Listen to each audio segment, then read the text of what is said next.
This is the mother of 43-year-old Crystal Krug. In a few seconds, she's going to find Crystal's lifeless body inside this very garage.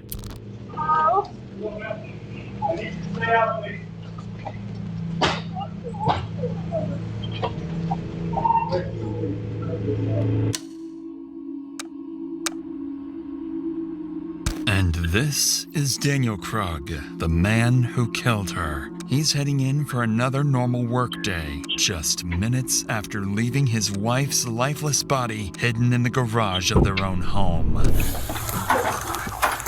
Oh shit. Holy fuck.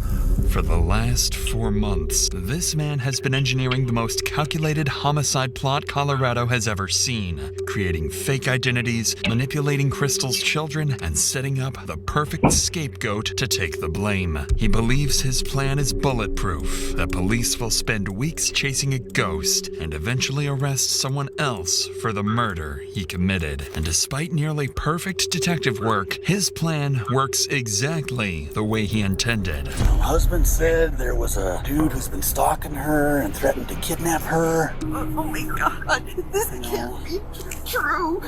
I was the person who attacked her. That morning in Colorado began like any other.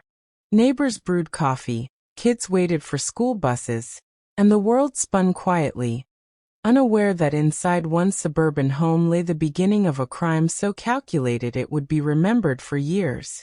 In the Krug household, silence filled the rooms where laughter once lived.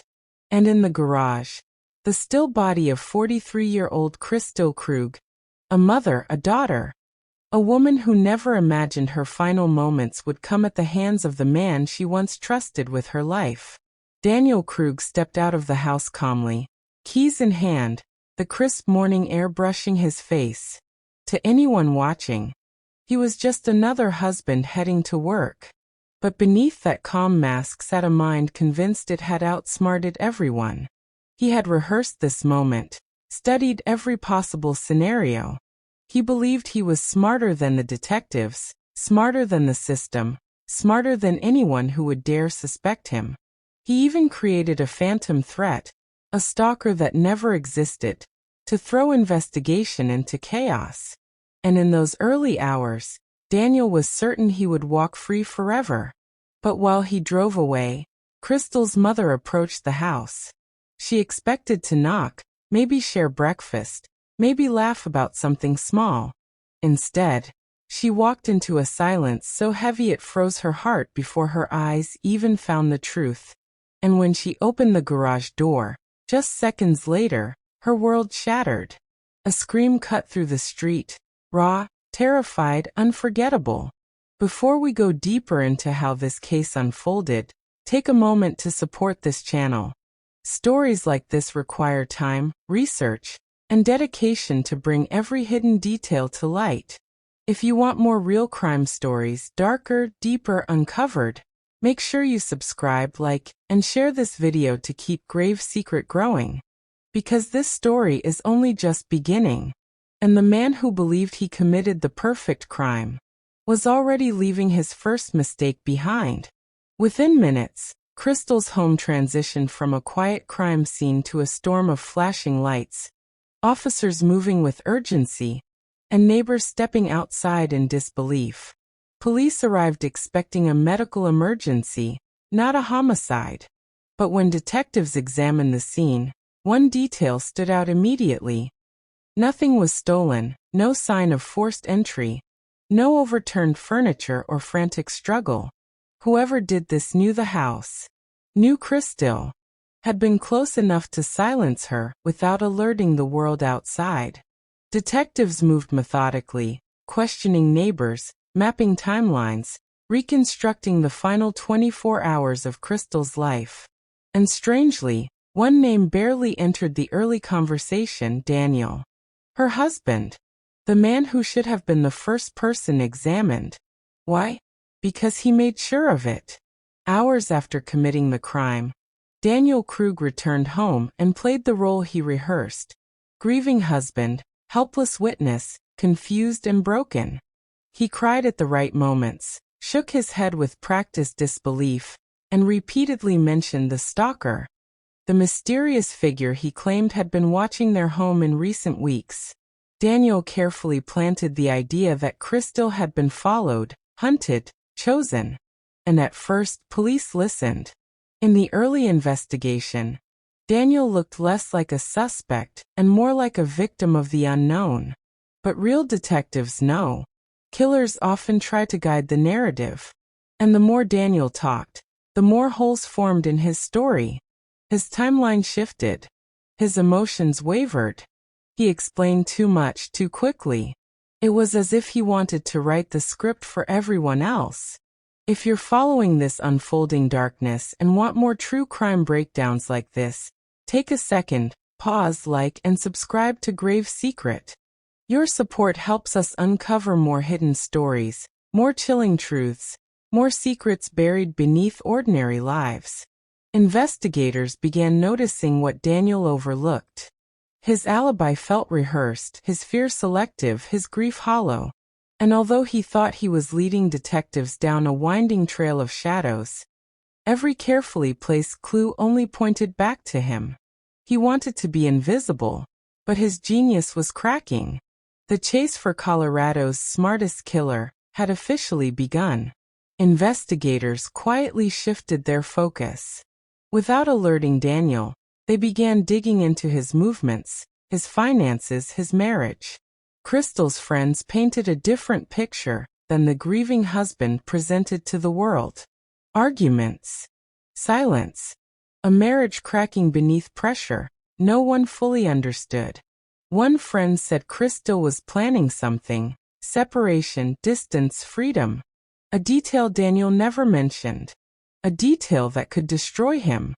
Detectives obtained surveillance footage of the neighborhood. At first glance, nothing unusual. Cars passing, porch lights flickering. But one clip changed everything. At 5:13 a.m., Daniel's truck left the house earlier than he claimed. Minutes later, it returned briefly, then left again. Why would a man preparing for work circle back home before dawn? Why did that small detour align perfectly with the estimated time Crystal was murdered? Police didn't confront him yet. They watched. Daniel's behavior grew stranger. He inserted himself into the investigation constantly, checking updates, calling officers, asking what leads they were chasing.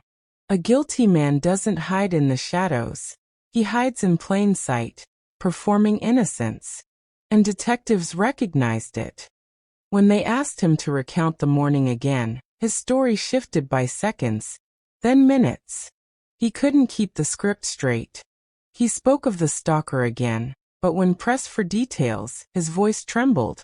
The phantom he invented was beginning to dissolve. Detectives executed a search warrant.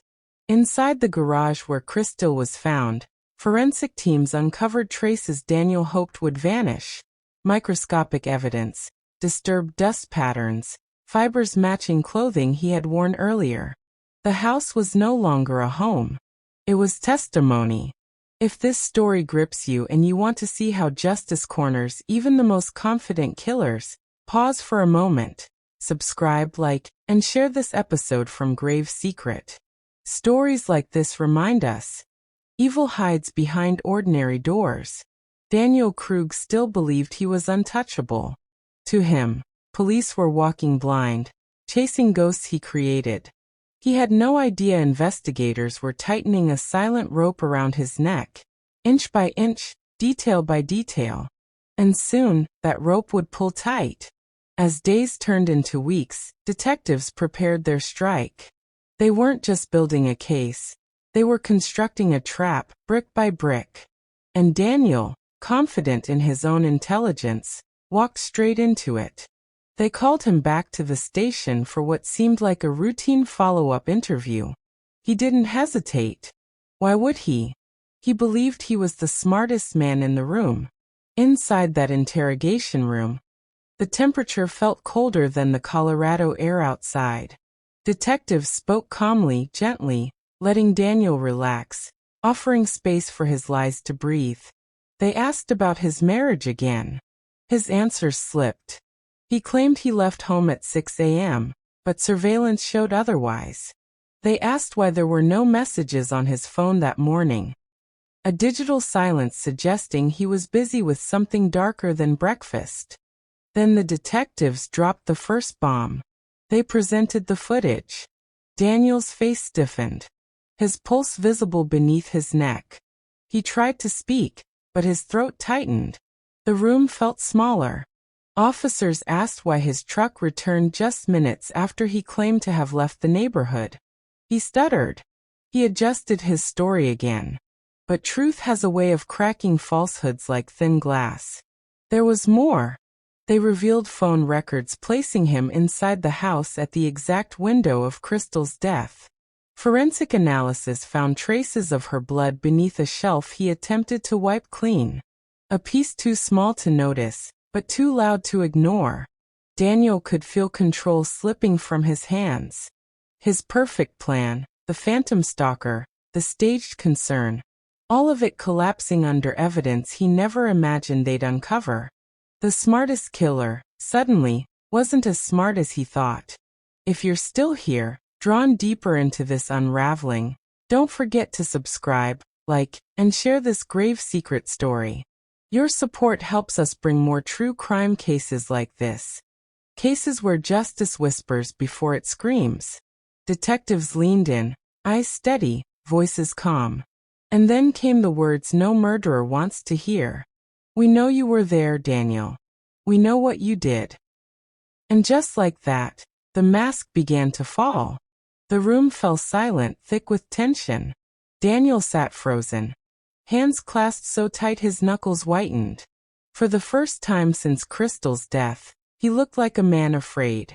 Detectives didn't shout. They didn't threaten. They simply presented truth, layered, undeniable, suffocating. They revealed evidence he never imagined they had collected. The fibers matching his clothes, the inconsistencies in his timeline, the digital traces proving he was home at the critical moment. His own silence became a confession long before he opened his mouth. Hours passed. Daniel shifted from rigid confidence to shaking frustration, then anger, then despair. He claimed it was an accident, then denied involvement at all, then blamed intruders that didn't exist. His story collapsed under the weight of fact. Finally, with nowhere left to run, his shoulders slumped. His voice cracked. And he told them everything. He described the argument, the rage, the moment he decided to silence his wife forever. Instead of remorse, investigators heard calculation. How he staged the scene, how he created the phantom stalker, how he left for work minutes after hiding Crystal's body like nothing happened.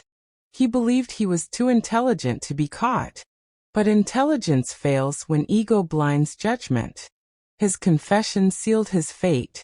Daniel Krug was arrested, charged, and sentenced. The man who thought he engineered the perfect crime was undone not by one piece of evidence, but by hundreds of small details he underestimated. Colorado's smartest killer was only smart until real detectives entered the puzzle. In the end, it was patient investigation, surveillance, forensic science, and quiet persistence that brought justice for Crystal. A daughter, a mother, a woman who deserved life. As Daniel sat in his cell, the world outside continued. But for his victim's family, justice was not closure. It was simply a beginning. A step toward healing, toward memory, toward truth no lie could bury. If this story shook you the way it shook investigators, subscribe, like, and share this episode from Grave Secret, so more people can witness how justice survives even the darkest crimes. Murderers can hide evidence. They can invent ghosts. But they can never outrun the truth. Justice always arrives, even when they think it never will.